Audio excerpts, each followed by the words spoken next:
ആന്റണി രാജു കുറ്റക്കാരനാണെന്ന് ഉറപ്പിക്കാൻ കഴിയാത്ത അവസ്ഥയെന്ന് ഹൈക്കോടതി. തൊണ്ടിമുതൽ കേസിൽ മുൻ മന്ത്രിയും MLAയുമായ ആന്റണി രാജു തെളിവുകൾ നശിപ്പിക്കാൻ ഉദ്ദേശിച്ചിരുന്നുവെന്ന് തെളിയിക്കാൻ പ്രയാസമാണെന്ന് ഹൈക്കോടതി.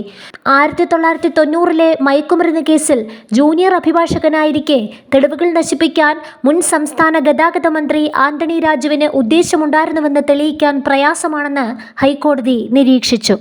തെളിവുകൾ നശിപ്പിക്കുന്നതിനെക്കുറിച്ച് ആന്റണി രാജുവിൻ്റെ മുതിർന്ന അഭിഭാഷകന് അറിയാമായിരുന്നോ എന്നും ജസ്റ്റിസ് C. ജയചന്ദ്രൻ ചോദിച്ചു. തെളിവുകൾ നശിപ്പിക്കാനുള്ള ഏതെങ്കിലും തരത്തിലുള്ള ഉദ്ദേശം രാജുവിനുണ്ടായിരുന്നുവെന്ന് എങ്ങനെ ആരോപിക്കാനാകുമെന്ന് അഭിഭാഷകൻ ചോദിച്ചു.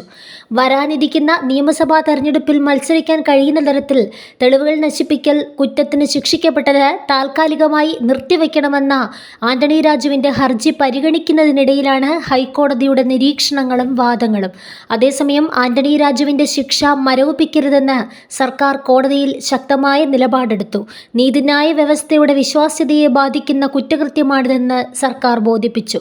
ശിക്ഷാവിധി താൽക്കാലികമായി നിർത്തിവെക്കാൻ തിരുവനന്തപുരം ജില്ലാ സെഷൻസ് കോടതി വിസമ്മതിച്ചതിനെ തുടർന്ന് അദ്ദേഹം ഹൈക്കോടതിയെ സമീപിച്ചു. 1990 ആന്റണി രാജു ജൂനിയർ അഡ്വക്കേറ്റായി ജോലി ചെയ്യുന്ന കാലത്ത് ലഹരിമരുന്ന് കേസിലെ പ്രതിയായ ഓസ്ട്രേലിയൻ പൗരനെ രക്ഷിക്കാൻ വേണ്ടി തൊണ്ടിമുതലായ അടിവസ്ത്രം വെട്ടിച്ചെറുതാക്കി കോടതിയിൽ തിരികെ നൽകിയെന്നതാണ് കേസ്. 2026 ജനുവരിയിൽ നെടുമങ്ങാട് മജിസ്ട്രേറ്റ് കോടതി ആന്റണി രാജുവിനെ 3 വർഷം തടവിനും പിഴയ്ക്കും ശിക്ഷിച്ചിരുന്നു. ആന്റണി രാജുവിനെ കൂടാതെ മുൻ കോടതി ജീവനക്കാരനായ ജോസും ഈ കേസിൽ കുറ്റക്കാരനാണെന്നായിരുന്നു കോടതിയുടെ കണ്ടെത്തൽ. വിചാരണ കോടതി വിധിക്കെതിരെ ആന്റണി രാജു നൽകിയ അപ്പീൽ ഹർജിയിൽ വാദം പൂർത്തിയാക്കിയ കേരള ഹൈക്കോടതി വിധി പറയാനായി മാറ്റി.